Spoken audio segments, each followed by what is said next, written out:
Gary, please tell me a little bit about what you've brought here to ISEX. This is our, what we call a micro-bass. It's a very, very small bass loudspeaker. We don't think there's anything else like it on the market.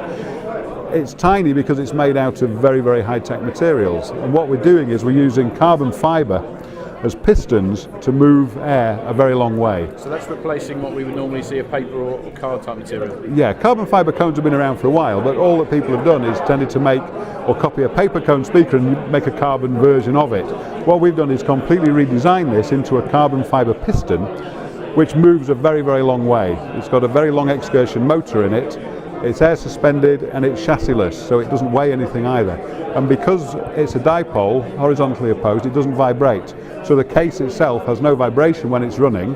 You could hang it on a ceiling and it won't rattle the ceiling, put it on a wall, under a table, stick it outside anywhere you want. You could even put it in a car. And it sounds really nice. It works beautifully with jazz.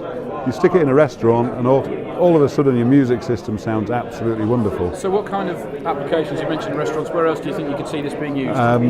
Places like this, conference facilities, when they run music, because too often music, you just hear the top end of the music, or you have too much thump because you've got a big sub bass somewhere. You could put it into shops where they want a nice audio system, but they don't want big speakers everywhere. You can hide this very discreetly on the ceiling, against a wall. You could even change the graphics on it to match the decor of the room that it's going into.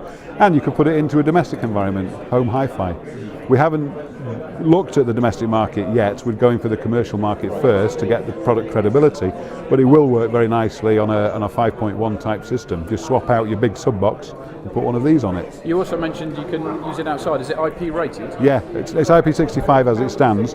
If anybody was desperate enough, they could make it IP67 if we change the connectors on it.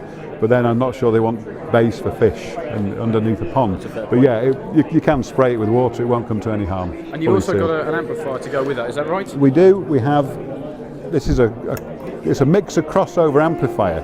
So what this does is take your stereo in or two channels, crosses over at 200 Hertz and comes out into your conventional system, and your low frequencies either come out into another amplifier or this has a built-in amplifier which drives these. So as a system, you can add this onto an existing system and immediately you get the richness and the bottom end of that music. So it's a nice retrofit option as well. It could easily be a retrofit, or you could design it into a new install or anything like that. Yeah, and this we designed ourselves. This is completely made in England. There are not many things left now in this country, but that is actually made in England. That's designed in England, if we were to be. And when's this going to be available? This is available probably in about 4 weeks' time. We're just going for our first production run, so that will then be available for installers and commercial samples, and then after that we should be in full production with them. Gary, thanks very much. Thank you.